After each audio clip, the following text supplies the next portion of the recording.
اللہ پاک آپ کے لیے تو وہ دروازے بھی کھول دیتا ہے جس کا آپ کو نہ تو کبھی گمان ہوتا ہے اور نہ ہی آپ نے کبھی ان پر دستک دی ہوتی ہے، تو پھر وہ کیسے ان دروازوں کو نہیں کھولے گا جن پر آپ کی مسلسل دعاؤں کی دستک ہو۔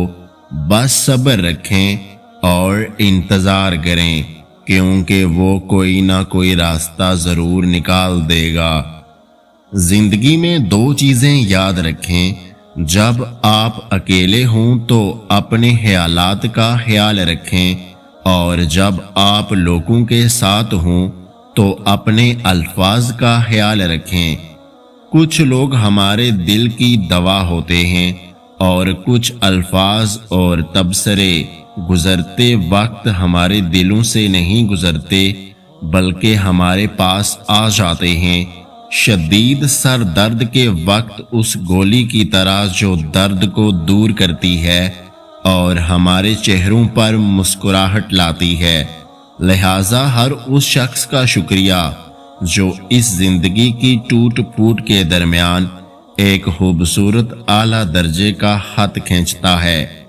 زندگی میں ہمیں جو بھی ملتا ہے اس کا اپنا ایک کردار ہوتا ہے، کوئی آزمائش میں ڈالتا، کوئی امتحان لیتا، کوئی استعمال کرتا، کوئی محبت دیتا تو کوئی سبق، مگر ان سب میں منفرد وہی ہوتا جو ہمیں ہم سے ملتا ہے، ہمیں ہماری پہچان کرواتا، جن کی باتوں سے ہم اپنے آپ پر غور کرتے ہیں، ہمیں خود کا پتہ چلنے لگتا ہے۔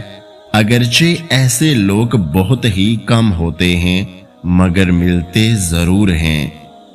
بعض اوقات آپ سے شدید محبت کرنے والا انسان آپ کو لڑاکا، بیزار، چڑچڑا، رونے دھونے اور کم حوصلے والا لگتا ہے، جبکہ در حقیقت وہ بہت سارے محاذوں پر آپ کو بتائے بغیر لڑ رہا ہوتا ہے اور تھک جانے پر بس آپ سے الجھنے لگتا ہے۔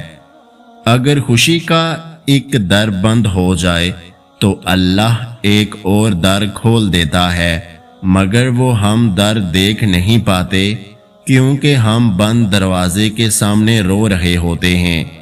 مان رکھنا سیکھیں، زندگی بہت چھوٹی سی ہے، کوشش کریں کہ کسی کا مان، اعتماد، اعتبار نہ ٹوٹنے پائے۔ وقت تو گزر جاتا ہے لیکن دی ہوئی تلخیوں کے نقش باقی رہ جاتے ہیں۔ آخر میں صرف وہی تمہارے ساتھ رہیں گے جنہوں نے تمہاری روح کو خوبصورتی کو دیکھا، اور جو تمہارے ظاہر سے متاثر ہوئے تھے وہ چلے جائیں گے۔ اس ویڈیو کو لائک، شیئر اور میرے یوٹیوب چینل کو سبسکرائب کرنا مت بھولیے گا۔